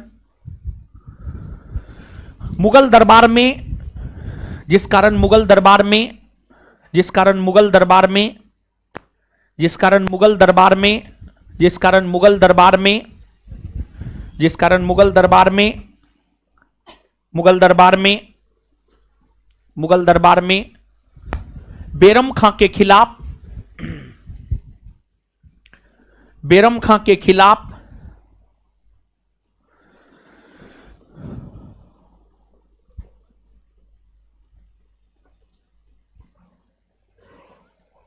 बैरम खां के खिलाफ एक गुट तैयार हुआ। बैरम खां के खिलाफ एक गुट तैयार हुआ।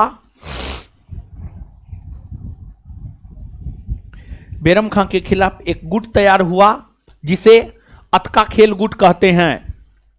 बैरम खां के खिलाफ एक गुट तैयार हुआ जिसे अतका खेल गुट कहते हैं।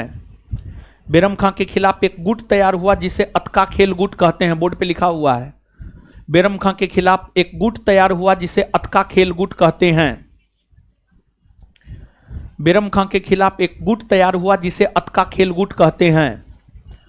बैरम खां के खिलाफ एक गुट तैयार हुआ जिसे अतका खेल गुट कहते हैं। जिसे अतका खेल गुट कहते हैं। Full stop. अतका खेल गुट कहते हैं। Full stop. Full stop. अतका खेल गुट कहते हैं। Full stop. Full stop. अतका खेल गुट कहते हैं। Full stop. इस गुट में महामनगा, जीजी अनगा, आदम खां इत्यादि शामिल थे। इस गुट में महामनगा,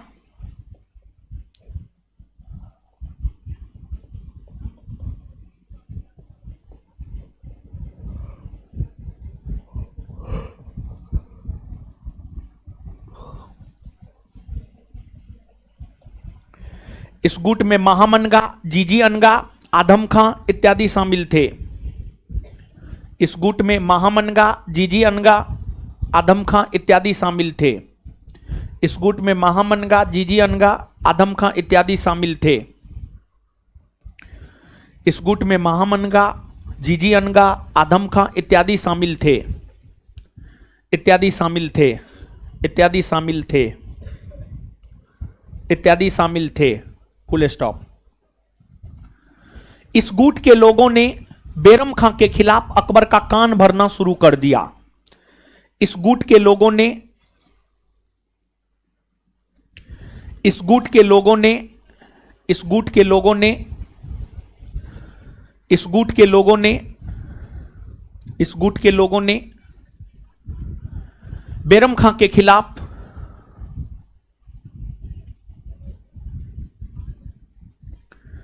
इस गुट के लोगों ने बैरम खां के खिलाफ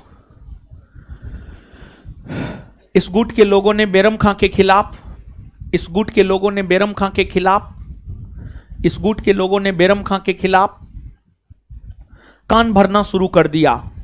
इस गुट के लोगों ने बैरम खां के खिलाफ अकबर का कान भरना शुरू कर दिया। इस गुट के लोगों ने बैरम खां के खिलाफ अकबर का कान भरना शुरू कर दिया। और साथ ही साथ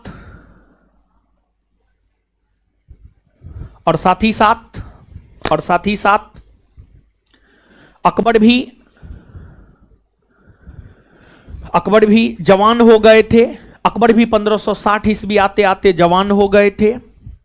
और साथ ही साथ 1560 ईस्वी आते आते अकबर भी जवान हो गए थे।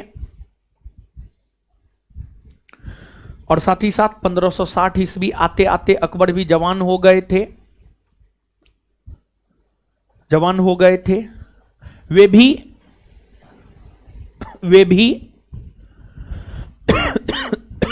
भी अपने निर्णय में वे भी अपने निर्णय में अब किसी का हस्तक्षेप वे भी अपने निर्णय में अब किसी का हस्तक्षेप वे भी अपने निर्णय में अब किसी का हस्तक्षेप नहीं नहीं चाहता था नहीं चाहता था।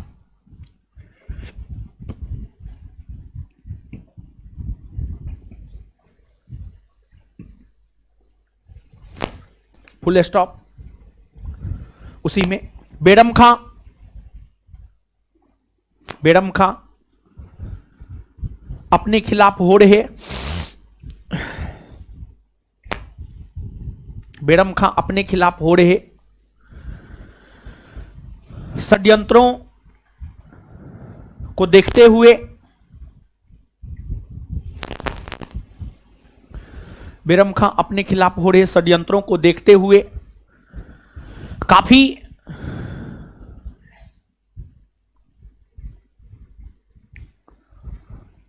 नाराज हो गए।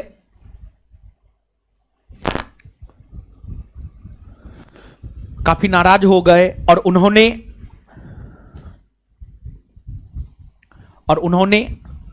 1560 ईस्वी में 1560 और उन्होंने 1560 ईस्वी में पंजाब के तिलवारा नामक स्थान पर और उन्होंने 1560 ईस्वी में पंजाब के तिलवारा नामक स्थान पर पंजाब के तिलवारा नामक स्थान पर पंजाब के तिलवारा नामक स्थान पर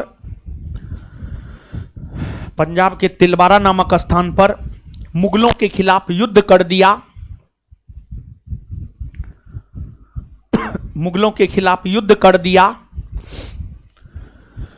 मुगलों के खिलाफ युद्ध कर दिया। मुगलों के खिलाफ युद्ध कर दिया। इस युद्ध को तिलवारा का युद्ध कहा जाता है। इस युद्ध को तिलवारा का युद्ध कहा जाता है।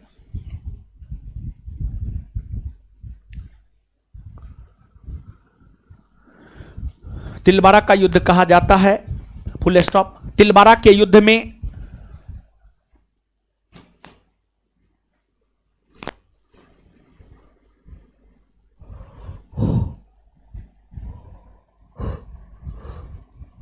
तिलवारा के युद्ध में बेरम खां की हार हुई।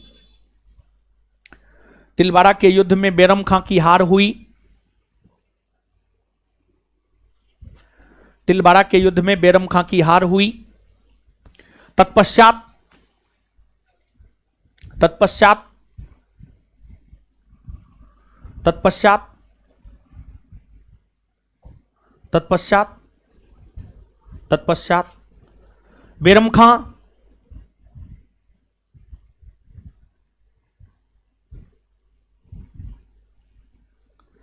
तत्पश्चात बेरम खां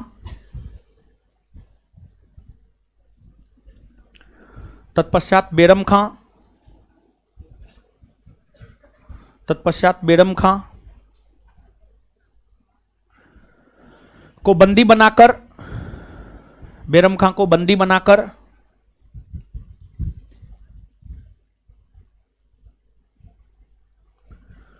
बेरम खां को बंदी बनाकर अकबर के समक्ष लाया गया। अकबर के समक्ष लाया गया।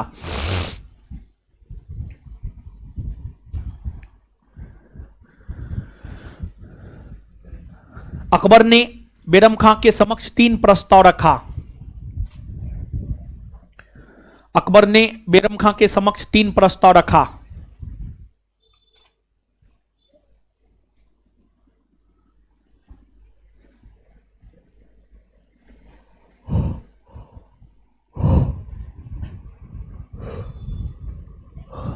अकबर ने बेरम खां के समक्ष 3 प्रस्ताव रखा। पहला 1 नंबर में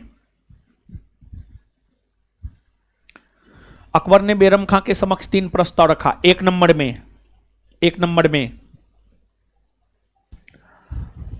बेरम खां बादशाह का व्यक्तिगत सलाहकार बन जाए।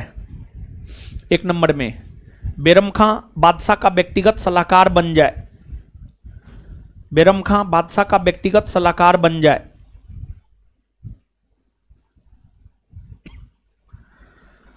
बेरम खां बादशाह का व्यक्तिगत सलाहकार बन जाए। 2 नंबर में बेरम खां कालपी और चंदेरी का सूबेदार बन जाए। 2 नंबर में बेरम खां कालपी, बोर्ड पे लिख रहे हैं, और चंदेरी का सूबेदार बन जाए। बेरम खां कालपी और चंदेरी का सूबेदार बन जाए। बेरम खां कालपी और चंदेरी का सूबेदार बन जाए। बेरम खां कालपी और चंदेरी का सूबेदार बन जाए।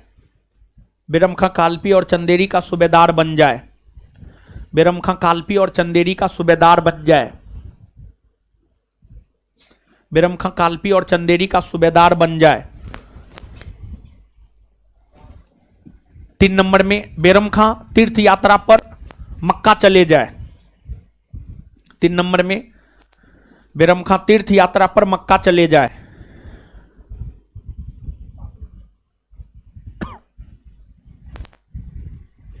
बेरम खां तीर्थ यात्रा पर मक्का चले जाए। पैराग्राफ चेंज करके लिखिएगा।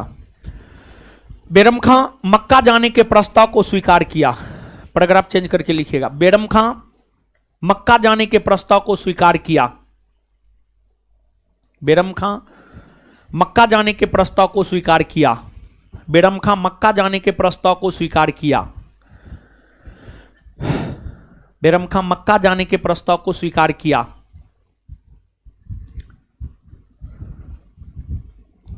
बेरम खां मक्का जाने के प्रस्ताव को स्वीकार किया। Full stop. बेरम खां जब मक्का जा रहे थे, उसी में पैराग्राफ चेंज करके, बेरम खां जब मक्का जा रहे थे, बेरम खां जब मक्का जा रहे थे, बेरम खां जब मक्का जा रहे थे तो गुजरात के पाटन नामक स्थान पर, तो गुजरात के पाटन नामक स्थान पर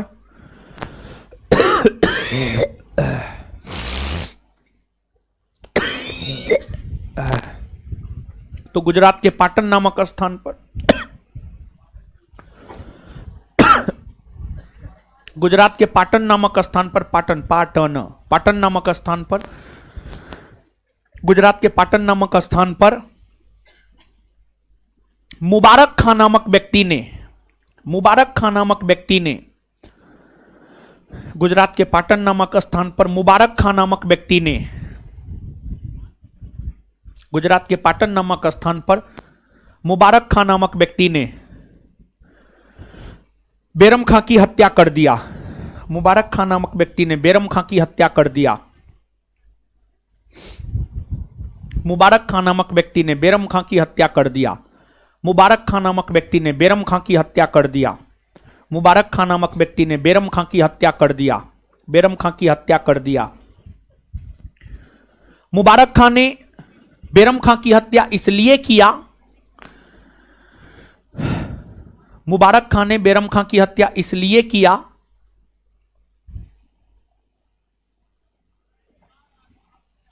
मुबारक खां ने बेरम खां की हत्या इसलिए किया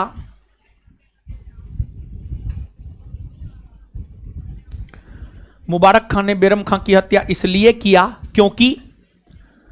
क्योंकि बेरम खां ने मच्छीबाड़ा के युद्ध में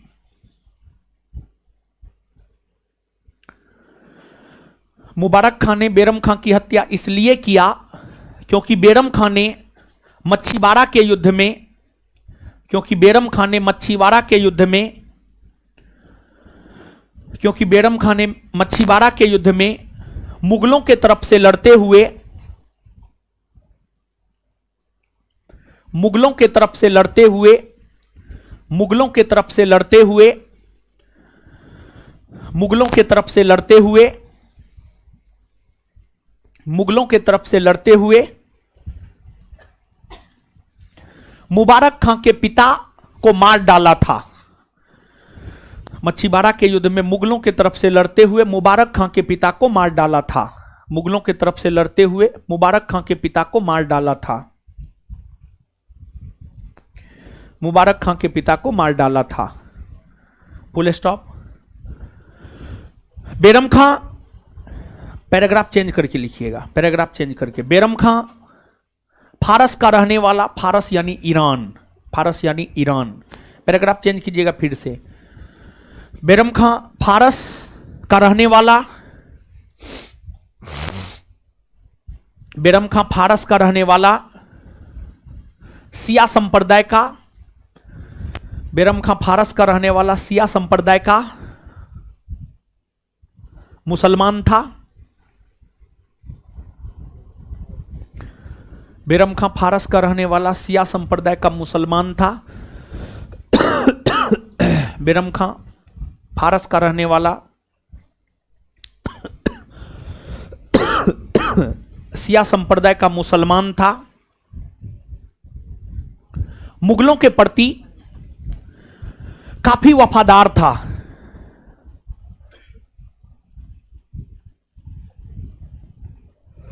मुगलों के प्रति काफी वफादार था।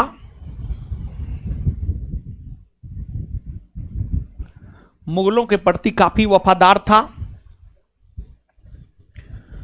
उसके वफादारी के वजह से ही उन्हें खाने खाना की उपाधि प्रदान की गई थी। उनके वफादारी के वजह से ही उन्हें खाने खाना, उनके वफादारी के वजह से ही खाने खाना, उनके वफादारी के वजह से ही खाने खाना,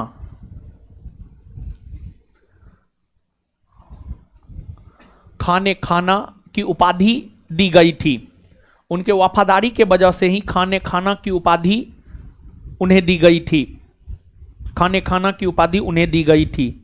full stop. Full stop.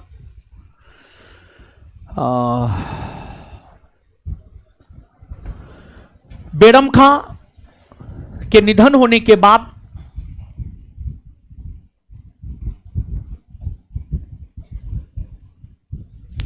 Bairam Khan के निधन होने के बाद अकबर ने,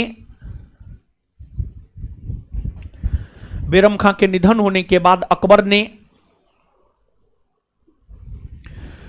उसकी विधवा पत्नी सलीमा बेगम से, अकबर ने उसकी विधवा पत्नी सलीमा बेगम से, अकबर ने उसकी विधवा पत्नी सलीमा बेगम से निकाह कर लिया। अकबर ने उसकी विधवा पत्नी सलीमा बेगम से निकाह कर लिया, निकाह कर लिया।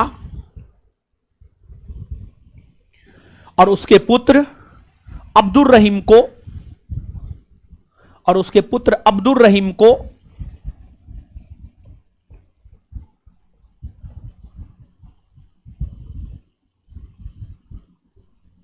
और उसके पुत्र अब्दुल रहीम को अपने पुत्र की संज्ञा दिया। और उसके पुत्र अब्दुल रहीम को अपने पुत्र की संज्ञा दिया। और उसके पुत्र अब्दुल रहीम को अपने पुत्र की संज्ञा दिया। और उसके पुत्र अब्दुल रहीम को अपने पुत्र की संज्ञा दिया।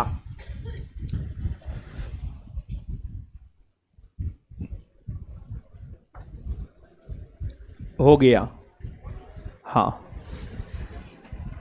जितना समझाए उतना लिखा दिए। अब आइए करेंगे इसको याद। तो आइए करते हैं याद। दीजिए कॉपी कोई। चलिए आइए मेरे साथ। याद नहीं कीजिएगा तो फिर कोई मतलब नहीं रह गया। आइए, कल भी आपके बैच में मेरा ही क्लास है, ऐसे भी तो मेरा ही होता। अकबर का शाब्दिक अर्थ क्या होता? महान। अकबर का शाब्दिक अर्थ, अकबर का जन्म 15 अक्टूबर 1542 को हुआ। 15 अक्टूबर 1542। अकबर का जन्म कब हुआ? कब हुआ? अमरकोट के राजा वीरसाल के राजमहल में। अकबर का जन्म हुआ अमरकोट के राजा वीरसाल के राजमहल में। अकबर का जन्म कहां हुआ? अमरकोट के राजा वीरसाल के राजमहल में। अकबर का जन्म कहां हुआ? अमरकोट के राजा वीरसाल के राजमहल में। अकबर की माता हमीदा बानो बेगम। अकबर की माता, अकबर के पिता हुमायूं। अकबर के पिता, अकबर की धाया मां महामनगा। अकबर की धाया मां, धाया मां महामनगा। अकबर की धाया मां अकबर के गुरु अब्दुल लतीफ, अकबर के गुरु, अकबर के गुरु, अकबर के बचपन का नाम जलाल खां, अकबर के बचपन का नाम, अकबर के बचपन का नाम। कौन मुगल बादशाह निरक्षर था? अकबर। कौन मुगल बादशाह निरक्षर? 9 वर्ष की अवस्था में अकबर जब गजनी का सूबेदार बना तो उसका संरक्षक मुनीम खां को बनाया गया, मुनीम खां को। 9 वर्ष की अवस्था में अकबर जब गजनी का सूबेदार बना तो उसका संरक्षक किसे बनाया? अकबर के पिता हुमायूं जब 1555 में हिंदुस्तान का पुनर्विजय किया तो अकबर को लाहौर का सूबेदार बनाया गया और अकबर का संरक्षक बेरम खां को। अकबर 1555 में लाहौर का सूबेदार बना तो उसका संरक्षक बेरम खां को बनाया गया। अकबर जब 1555 में लाहौर का सूबेदार बना तो उसका संरक्षक किसे बनाया गया? अकबर के पिता हुमायूं का जब निधन हुआ था तो अकबर कहां था? पंजाब में। कहां था? पंजाब में। अकबर के पिता हुमायूं का जब निधन हुआ था तो अकबर कहां था? अकबर का राज्याभिषेक पंजाब के कलानौर में हुआ। अकबर का राज्याभिषेक कहां हुआ? पंजाब के कलानौर में। अकबर का राज्याभिषेक कहां हुआ? पंजाब के कलानौर में हुआ। समझ गए? और इसके बाद आगे बताइएगा, अकबर और हेमू के बीच, अकबर और हेमू के बीच पानीपत का द्वितीय युद्ध कब हुआ? 5 नवंबर 1556। 5 नवंबर 1500। अकबर और हेमू के बीच पानीपत का द्वितीय युद्ध कब हुआ? 5 नवंबर 1500। इसमें किसकी जीत हुई? अकबर। किसकी जीत हुई? अकबर ने आगरा को राजधानी बनाकर शासन करना शुरू किया। अकबर ने किसको राजधानी बनाकर शासन, किसको? कब से कब के शासनकाल को बेरम खां के संरक्षण का काल कहा जाता? 1556 से 1500। बेरम खां के खिलाफ मुगल राज दरबार में कौन गुट का उदय हुआ? अतका खेल गुट। बेरम खां के विरोध में, बेरम खां के विरोध में, बेरम खां के विरोध में मुगल दरबार में कौन गुट का निर्माण हुआ? कौन गुट का? कौन गुट का? तिलवारा का युद्ध कब हुआ है? 1560। 1560। 1560 तिलवारा का युद्ध कब हुआ? तिलवारा का युद्ध कब हुआ? बेरम खां और मुगल सेना के बीच। तिलवारा का युद्ध कब हुआ है? बेरम खां और मुगल सेना के बीच। इसमें किसकी जीत हुई? मुगल सेना। फिर बेरम खां को मुगल सेना ने बंदी बनाकर अकबर के समक्ष रखा। अकबर ने बेरम खां को कितने प्रस्ताव, जिसमें से बेरम खां ने किस प्रस्ताव को स्वीकार? मक्का जाने। जब बेरम खां मक्का जा रहे थे तो गुजरात के पाटन में किसने उसकी हत्या की? मुबारक खान। मुबारक खान ने, मुबारक खान ने। बेरम खां फारस का रहने वाला कौन संप्रदाय का था? कौन संप्रदाय का? मुगलों के प्रति काफी वफादार होने की वजह से उन्हें कौन सी उपाधि दी?